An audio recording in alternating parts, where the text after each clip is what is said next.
Have you ever heard it said that Spaniards speak with a lisp? Maybe you yourself have listened to someone from Spain and thought you heard a lisp. What's the deal with the Spanish of Spain? Today's video is all about the so-called Spanish lisp and how sibilant pronunciation differs between Spain and Latin America.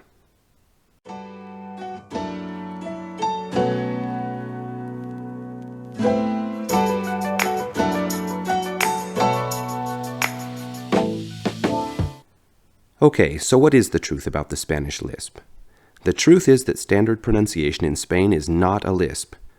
Spaniards do pronounce the th sound, but that sound exists in many languages.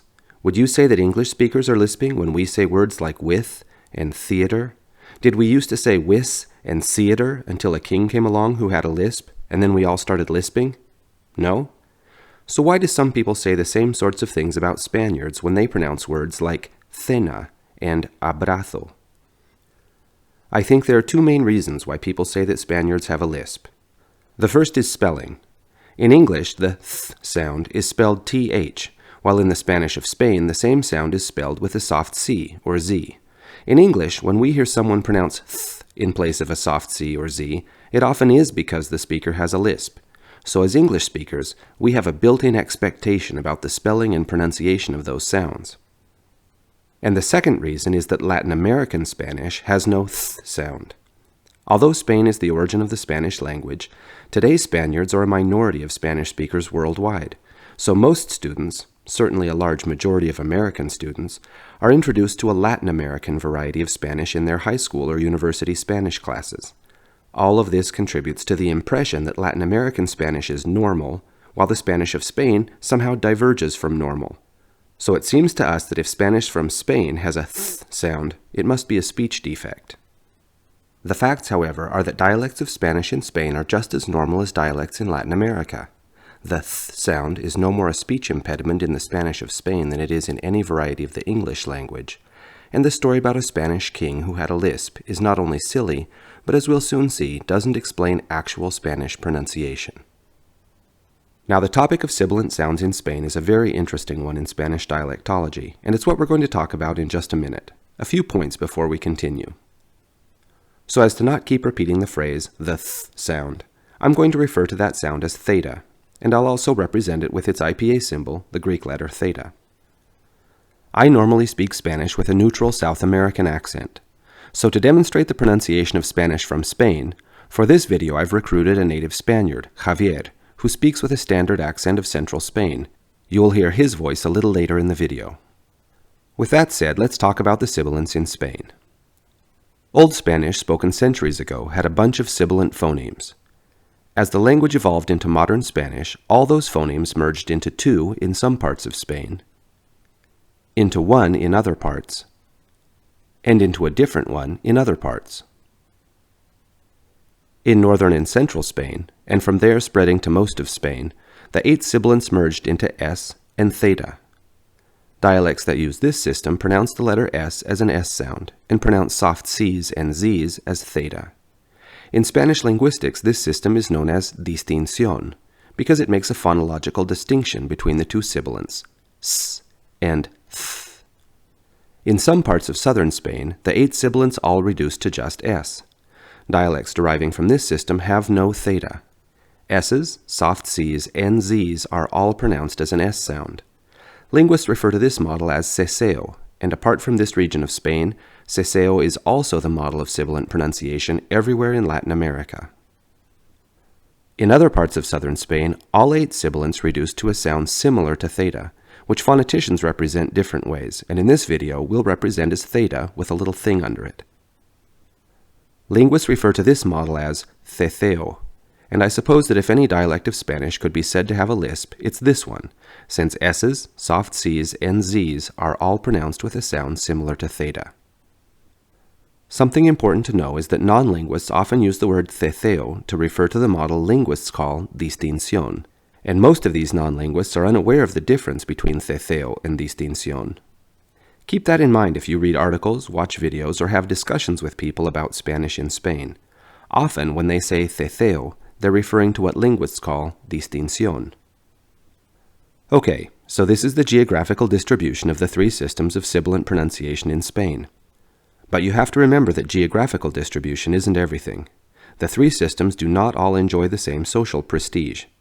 Distinción is considered the educated standard in Spain. Seseo holds somewhat less prestige, and ceceo is the least prestigious, seen as an indicator that someone is working class or from a rural area. And this socio-cultural ranking has influenced how these three have fared over time. Education, media, and geographical mobility have caused Distinción to spread and replace seseo and ceceo. So if you visit southern Spain and interact mainly with upper and middle-class urbanites, you may not really hear people speaking in seseo or ceceo.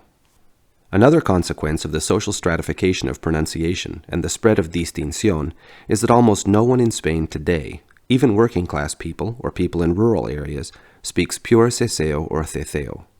Speakers of both of these insert words pronounced with Distinción into their speech, probably without even thinking about it. What's more, under different circumstances, such as when speaking with strangers or in more formal exchanges, they may completely switch over into Distinción, although maybe imperfectly. Depending on their level of education and the amount of time they spend practicing Distinción, they may do a perfectly good job of it, or they may make mistakes, pronouncing theta where they should pronounce s and vice versa. With this background, let's compare the pronunciation of words in Distinción and seseo. I'm just going to compare these two because Distinción is the educated standard in Spain, so if you want to learn to speak the Spanish of Spain, this is the variety you'll probably want to emulate. And while seseo is used in some parts of Spain, it's also used in all dialects of Spanish in Latin America.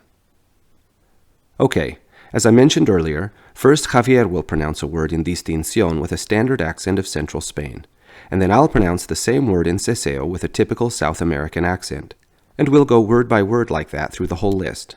Listen close and make your own analysis. Then we'll talk about some of the details you should have noticed. Aceite. Aceite. Sano. Sano. Trozos. Trozos. Almacén. Almacén. Cena. Cena. Sabores. Sabores. Decir.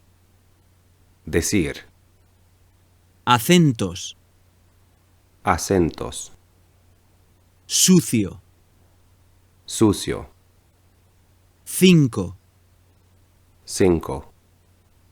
Gracias. Gracias. 10. 10. Ensalada. Ensalada. Francés. Francés.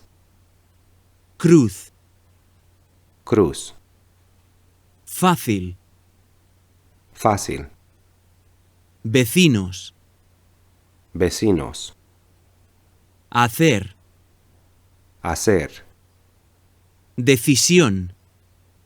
Decisión. Mesa. Mesa. Hopefully in Javier's examples, you heard him pronounce soft C's and Z's as theta. And hopefully you also noticed that he pronounced his S's like S's. This is part of the reason I say that standard pronunciation in Spain isn't a lisp. It has both S and theta, and sometimes, like in the word gracias, it has both sounds in the same word. You should have also noticed that I pronounced all S's, soft C's, and Z's with the S sound. This is standard for all of Latin America. You may have also noticed that Javier's S and my S sounded a bit different from each other. Javier's S is what is known as apical S, and it sounds a bit whistly by comparison with standard Latin American S. The presence of both theta and apical S is a big part of what gives the pronunciation of Central Spain its characteristic sound. If you didn't clearly observe all these details the first time, I recommend that you go back and listen again and make sure that you can hear them. Speakers of Latin American Spanish may find it tricky to correctly imitate an accent of Spain with Distinción, and this is true of both natives and second language learners. The reason is that in our mind there is only one sibilant, regardless of how it's spelled. When we say this word, the part of our brain that produces speech is thinking this. In order for us to speak in Distinción and get all the S's and thetas in the right spots, we generally have to spell out all the words in our head first, and most of us can't do that fluidly in spontaneous speech without making any mistakes.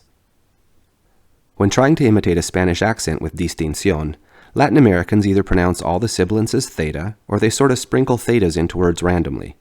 Understanding this phenomenon can help you identify someone who's not a Spaniard who's trying to imitate an accent from Spain. Of course, if you're a Spanish student and you want to learn to speak with a standard accent of Spain, just practice pronouncing each new word you learn with the Distinción pronunciation from the very beginning. If you're mindful about it and you do it that way all along, you shouldn't have any problem learning it. I know a few Americans who learn Spanish in Spain who speak in Distinción with no problem. Alright, this has been our discussion of Spanish sibilants in Spain and Latin America. I hope you found it interesting and useful. If you've enjoyed this video, please like and subscribe. And if you have any suggestions for future videos, please ask in the comments. I'd be happy to consider making a special video to answer your question.